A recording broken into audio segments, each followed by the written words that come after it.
بسم اللہ الرحمن الرحیم۔ آج کا ہمارا موضوع ہے کہ ٹیلنٹ کیا ہے۔ ٹیلنٹ ایک خدا داد صلاحیت ہے، ایک ایسی صلاحیت جو قدرت نے انسان کو عطا کی ہے، جس میں انسان کا کوئی بھی نعم البدل نہ ہو، کوئی مد مقابل نہ ہو، اس کو ٹیلنٹ کہتے ہیں۔ Talent is exceptional special ability to be good at something especially without being taught. یہ ایک غیر معمولی صلاحیت جو ہے قدرت نے انسان کو عطا کی۔ ویسے تو اللہ تعالیٰ نے انسان کو بے شمار صلاحیتیں عطا کی ہیں، لیکن کوئی ایک صلاحیت انسان میں ایسی ضرور ہوتی ہے جس کی وجہ سے انسان یونیک ہو جاتا ہے، وہ پرومیننٹ ہو جاتا ہے، اس کو شہرت ملتی ہے، عزت ملتی ہے، بلندی ملتی ہے۔ اس کی ایک بہترین مثال ایک غبار فروش جو غبارے بیچنے والا تھا نا، وہ غبارے بیچا کرتا تھا، تو اس کا اکثر یہ اس کی عادت تھی، جب اس کے غبارے نہیں بکتے تھے تو وہ ایک غبارہ جو تھا نا، وہ اس میں ہیلیم گیس بھری ہوتی، وہ ہوا میں چھوڑ دیتا تھا۔ جب وہ ہوا میں غبارہ چھوڑتا تھا تو گاؤں کے لڑکے جو تھے وہ اس کو دیکھتے تھے کہ غبارے والا آ گیا، تو اس کی طرف آ جاتے تھے، اس کے غبارے سیل ہو جاتے تھے۔ مختلف کلرز کے غبارے، نیلے پیلے ہرے، وہ ہوا میں چھوڑتا تھا۔ ایک دن اس کے پاس ایک بچہ آیا، تو بچے نے غبارے والے سے پوچھا کہ انکل آپ مجھے یہ بتائیں کہ کیا کالا غبارہ جو ہے بلیک کلر کا، وہ بھی ہوا میں اڑتا ہے؟ تو غبارے والے نے یہ جواب دیا کہ بیٹا، جو غبارے ہوتے ہیں یہ رنگ کی وجہ سے نہیں اڑتے، یہ غبارے میں موجود جو گیس ہوتی ہے اس کی وجہ سے اڑتے ہیں۔ تو یہ ٹیلنٹ کی بہترین مثال ہے۔ انسان کو جو بلندی اور مقام، عزت، شہرت ملتی ہے، وہ اس کو ٹیلنٹ کی وجہ سے ملتی ہے۔ امام مالک بہت بڑے بزرگ گزرے ہیں، ان کا یہ قول ہے کہ انسان کی دو طرح کی پیدائش ہے۔ کس طرح؟ ایک وہ پیدائش جو انسان کی نیچرلی ہے، ماں کے بطن سے ہوتی ہے، ایک یہ پیدائش۔ دوسری پیدائش یہ ہے جب وہ انسان اپنے ٹیلنٹ کو پہچانتا ہے، زندگی میں اپنے مقصد کو پہچانتا ہے کہ اس میں ٹیلنٹ کون سا چھپا ہوا ہے، یہ اس کی دوسری پیدائش ہے۔ تو اس حوالے سے مزید مثالیں آپ نے سنی ہوگی۔ بیا ایک ایسا پرندہ ہے جو ایک گھونسلہ بناتا ہے، بہت ہی سمجھدار اور بہت عمدہ خوبصورت پرندہ بیا، ویور برڈ بھی اس کو کہتے ہیں، انگلش میں اس کو ویور برڈ کہتے ہیں۔ تو وہ اپنا گھونسلہ اس طرح سے بناتا ہے کہ اس میں روشن دان ہوتا ہے، اس میں کھڑکی ہوتی ہے، دروازہ اس کا الگ ہوتا ہے، بہت خوبصورتی سے وہ اپنا گھونسلہ بناتا ہے اور پوری دنیا میں مشہور اپنا گھونسلہ بنانے میں۔ یہ بھی کہا جاتا ہے کہ انسان جو ہے اس نے کپڑے بننے کا عمل جو ہے نا، وہ بیا کے اس ایگزامپل سے سیکھا ہے، گھونسلہ بنانے کے عمل سے۔ تو بیا کو یہ گھونسلہ بنانا یہ کس نے سکھایا؟ کسی نے نہیں سکھایا، قدرت نے اس کو یہ خوبی عطا کی، یہ صلاحیت بیا کو قدرت نے عطا کی۔ ایک اور پرندہ ہے وڈ پیکر، اس کو کہتے ہیں، ہدہد اس کو کہتے ہیں، جس کے بارے میں مشہور ہے، قرآن میں بھی اس کا ذکر ہے۔ حضرت سلیمان علیہ السلام کو ملکہ بلقیس کے بارے میں خبر یہ ہدہد دیا کرتا تھا۔ یہ بھی بڑا خوبصورت پرندہ ہے۔ یہ اس کی کوالٹی یہ ہے، صلاحیت اس کی یہ ہے کہ درخت کے تنے میں یہ پرندہ اپنی چونچ سے اپنا گھونسلہ بنا لیتا ہے۔ اب درخت کے تنے کو کھودنا، اس میں گھونسلہ بنانا، یہ بڑی مہارت کی بات ہے۔ تو یہ مہارت اس پرندے کو کس نے سکھائی؟ کسی نے نہیں سکھائی، ظاہری بات ایک قدرت کی طرف سے اس کو عنایت ہوئی۔ اسی طرح شہد کی مکھی، جس کے بارے میں آپ نے سنا ہوگا، عربی میں اس کو نحل کہتے ہیں۔ سورہ نحل بھی ہے، النحل سورہ قرآن کی 16ویں سورہ ہے۔ تو شہد کی مکھی جو ہے یہ اپنا چھتا کس طرح بناتی ہے؟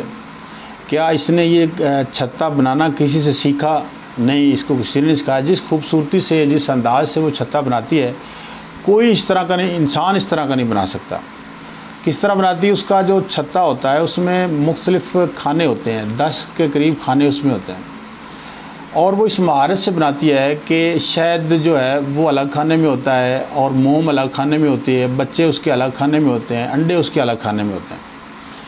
تو یہ سارا کام جو شہد کی مکھی کو یہ کس نے سکھایا؟ کسی نے نہیں سکھایا۔ یہ قدرت کی طرف سے عطا کردہ اس کا ٹیلنٹ ہے، اس کی صلاحیت ہے۔ اسی طرح مچھلی آپ نے دیکھا ہوگا پانی میں تیرتی ہے. تیرنا ایک بہت بڑا فن ہے.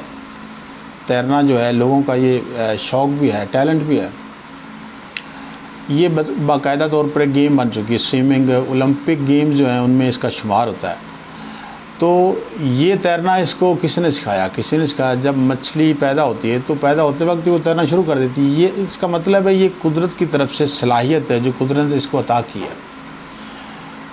اسی طرح کتا جو ہے اس میں بھی ایسی 10 جو علماء ہیں بتاتے ہیں 10 خوبیاں صلاحیتیں ایسی ہیں کہ اگر ان میں سے کوئی ایک بھی انسان اپنا لے تو انسان بزرگی کے بہت بلند مرتبے پر فائز ہو. جس میں مشہور اس کا صبر ہے. تو اس کے علاوہ اس کی وفاداری ہے, قناعت ہے. اس کو آپ روٹی نہ بھی دیں وہ گزارا کر لیتا ہے, صبر کر لیتا ہے, وہ در نہیں چھوڑتا مالک کا. تو کتے میں بھی ایسی صلاحیتیں موجود ہیں. تو یہ صلاحیتیں اس کو کس نے سکھائی ہیں؟ کسی نے نہیں سکھائی. اسی طرح جو شہباز ہے, شاہین جس کو کہتے ہیں, شاہین جو اتنا بلند پرواز کرتا ہے, اتنا بلند اڑتا ہے. علامہ اقبال نے بھی اس کو اپنی شاعری میں ڈسکس کیا ہے. تو شاہین ہے کام ہے پرواز تیرا, تیرے سامنے آسماں اور بھی ہیں. تو شاہین کو یہ اڑنا, اتنی بلندی پر اڑنا کس نے سکھایا؟ کسی نے نہیں سکھایا. یہ ظاہری بات ہے قدرت کی طرف سے ایک عطا ہے. جو صلاحیت قدرت نے اس کو عطا کی ہے. عقاب ہے. تو عقاب کی یہ کوالٹی ہے کہ یہ بڑی دور سے اپنا جو ہے اس کا شکار کو پہچان لیتا ہے اور بڑی دور سے ٹارگٹ کرتا ہے. اس کو بھی علامہ اقبال نے اپنی شاعری میں بیان کیا ہے. عقابی نو جب بیزار ہوتی ہے جوانوں میں, نظر آتی ہے ان کو اپنی منزل آسمانوں میں. تو یہ صلاحیتیں جو جانوروں کی ہیں یہ ان کو کسی نے نہیں سکھائیں. یہ قدرت کی طرف سے عطا ہے. تو یہ صلاحیتیں اگر ان کو قدرت نے عطا کی ہیں, ان کو قدرت نے بنایا ہی اس طرح ہے, ان کو ڈیزائن قدرت نے اس طرح کیا ہے, ان کا سٹرکچر قدرت نے اس طرح بنایا ہے کہ وہ پر ان کے اس طرح بنائے ہیں, ان کے چونچ اس طرح بنائی ہے, پیر اس طرح بنائے ہیں کہ وہ جو ماحول ہے اس میں سروائیو کر سکتے ہیں. ان کی ساخت قدرت نے اس طرح کی بنائی ہے. تو جانوروں کو, پرندوں کو اگر قدرت نے یہ صلاحیتیں عطا کی ہیں تو کیا انسان جو اشرف المخلوقات ہے, بیسٹ آف آل کریشن ہے, خدا کا نائب ہے دنیا میں, تو اس کو کوئی صلاحیت نہیں عطا کی؟ اس کے بارے میں بھی اللہ تعالیٰ قرآن میں فرماتے ہیں لقد خلقنا الانسان فی احسن تقویم. ہم نے انسان کو بہترین ساخت پر پیدا کیا ہے. تو اس کا یہی مطلب ہے کہ اگر جانوروں میں, پرندوں میں صلاحیتیں ہیں تو انسان میں بے شمار صلاحیتیں ہیں. تو اکثر لوگ جو ہیں وہ سکل جو ہے اس کو بھی صلاحیت سمجھتے ہیں, ٹیلنٹ سمجھتے ہیں. لیکن میرے خیال میں جو سکل ہے یہ ٹیلنٹ نہیں ہے. سکل انسان کوئی بھی فن سیکھتا ہے, کوئی ہنر سیکھتا ہے تو وہ بوجہ ضرورت سیکھتا ہے. ذریعہ معاش کے لیے اس کی ضرورت بنتی ہے یا اس کی مجبوری بنتی ہے, پھر وہ انسان سکل سیکھتا ہے. تو سکل جو ہے یہ ٹیلنٹ نہیں ہے. ہاں آپ کا جو ٹیلنٹ ہے یہ اگر سکل بن جائے تو پھر کیا بات. اسی طرح مشغلے جو ہیں, ہابی جس کو کہتے ہیں, لوگ اس کو بھی ٹیلنٹ سمجھتے ہیں. مشغلہ کیا ہوتا ہے؟ شغل, اس کو شغل کہتے ہیں. فارغ وقت میں انسان کوئی ایسی ایکٹیویٹی جس کے اس کا دل بہلا رہے. فرض کریں انسان میوزک سنتا ہے, انسان واکنگ کرتا ہے, فلمیں دیکھتا ہے, گانے سنتا ہے, یہ اس کا مشغلہ ہے. یہ بھی ٹیلنٹ نہیں ہے. تو مشغلہ بھی ٹیلنٹ نہیں ہے اور سکل بھی ٹیلنٹ نہیں ہے. ٹیلنٹ جو خدا داد صلاحیت ہے وہ الگ چیز ہے. ہاں یہ ہو سکتا ہے کہ ٹیلنٹ جو ہے انسان کا, سکل جو ہے اس کا ٹیلنٹ بن جائے, اور کچھ مشاغل بھی ایسے ہیں جو انسان کے ٹیلنٹ میں شامل ہو جائیں تو پھر انسان جو ہے وہ بلندیوں کو پہنچ سکتا ہے, بلند مرتبہ حاصل کر سکتا ہے, بہت کچھ گین کر سکتا ہے. اب بات یہ جو مثالیں میں نے دی ہیں کہ جو پرندے ہیں, یہ جانور ہیں, یہ سارا کچھ ان کو قدرت نے نہیں سکھایا اور ان کو یہ عطا کیا گیا ہے. تو انسان کا جو معاملہ ہے یہ اس سے ذرا مختلف ہے. انسان جو ہے وہ, اس کو اگر ٹیلنٹ معلوم ہو جاتا ہے, اس کو وہ اپنے ٹیلنٹ کو پہچان لیتا ہے تو اس کو پالش کرنا پڑتا ہے. For a man a talent is like a flower that needs watering. تو انسان کے لیے جو ٹیلنٹ ہے یہ ایک پودے کی طرح ہے جس کو پالش کرنا پڑتا ہے. پالش کیسے کرنا پڑتا ہے؟ اس کو محنت سے پالش کرنا پڑتا ہے, پریکٹس سے پالش کرنا پڑتا ہے. پریکٹس ایسی چیز ہے, practice makes a man complete. تو پریکٹس کرے، محنت کرے، محنت جو ہے وہ رائٹ ڈائریکشن میں کرے۔ اگر میں یہ کہوں کہ محنت سے انسان کامیاب نہیں ہوتا تو اس کا جواب یہ ہے کہ محنت رائٹ ڈائریکشن میں اگر ہو تو پھر کامیاب ہوتا ہے، رانگ ڈائریکشن میں محنت ہو تو کامیابی نہیں ملتی۔ مطلب اس کو ٹیلنٹ کو اس نے پہچان لیا تو اس کے بعد اس کو پالش کرنا، اس کی پریکٹس کرنا، محنت کرنا، جو نالج گین کرنا، انفارمیشن گین کرنا اس کے متعلق۔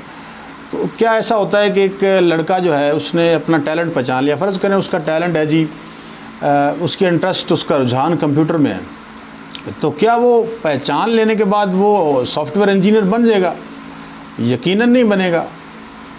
ٹیلنٹ اس نے پہچان لیا ہے، پہچاننے کے بعد اس نے اس کو پالش کرنا ہے، پالش کرنے کے بعد، محنت کرنے کے بعد، پریکٹس کرنے کے بعد، ہاں یہ چیز اس کو ایج یہ ضرور ملے گا کہ جو انسان کا ٹیلنٹ ہوتا ہے اس میں انسان کو جو محنت ہے یہ محسوس نہیں ہوتی، لگن کے ساتھ انسان کام کرتا ہے، محنت تو اس کو وہ پریشان نہیں کرتی، وہ اس کو تھکاوٹ نہیں ہوتی، وہ ایک لگن کے ساتھ کام کرتا ہے تو وہ اپنی منزل اچیو کر لیتا ہے۔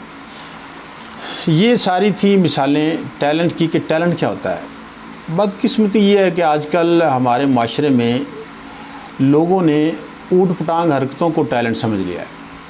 ایک ایپ ہے جس میں انسان جو ہے، لوگ ہمارے سوسائٹی کے پاکستانی لوگ وہ یہ بتاتے ہیں کہ یہ ہمارا ٹیلنٹ ہے، جبکہ وہ ٹیلنٹ نہیں ہے، وہ اوٹ پٹانگ حرکتیں ہوتی ہیں۔ فحاشی بھی کبھی ٹیلنٹ ہو سکتی ہے؟ نہیں ہو سکتی، فحاشی کبھی ٹیلنٹ نہیں ہوتی۔ اوٹ پٹانگ حرکتیں، چھلانگیں لگانا، یہ ٹیلنٹ نہیں ہوتا۔ ٹیلنٹ جو ہوتا ہے اس میں ایک یونیورسل لیسن ہوتا ہے، اور اس کے جب آؤٹ کمز آتے ہیں، اس کے نتائج آتے ہیں تو یونیورسل لیول سے انسان اس سے مستفید ہوتا ہے۔ تو یہ جو اوٹ پٹانگ حرکتیں ہیں یہ کس طرح ٹیلنٹ ہو سکتی ہیں، اس سے کیسے انسان مستفید ہو سکتا ہے؟ تو یہ ساری باتیں تھیں ٹیلنٹ کہ ٹیلنٹ کیا ہے۔ میں نے آپ کے سامنے ساری مثالیں رکھ دی ہیں کہ ٹیلنٹ کس کو کہتے ہیں۔ تو یہ تو سمجھ آ گئی کہ ٹیلنٹ کیا ہوتا ہے۔ قدرت کی طرف سے خداداد صلاحیت جو قدرت نے انسان کو عطا کی ہے اس کو ٹیلنٹ کہتے ہیں۔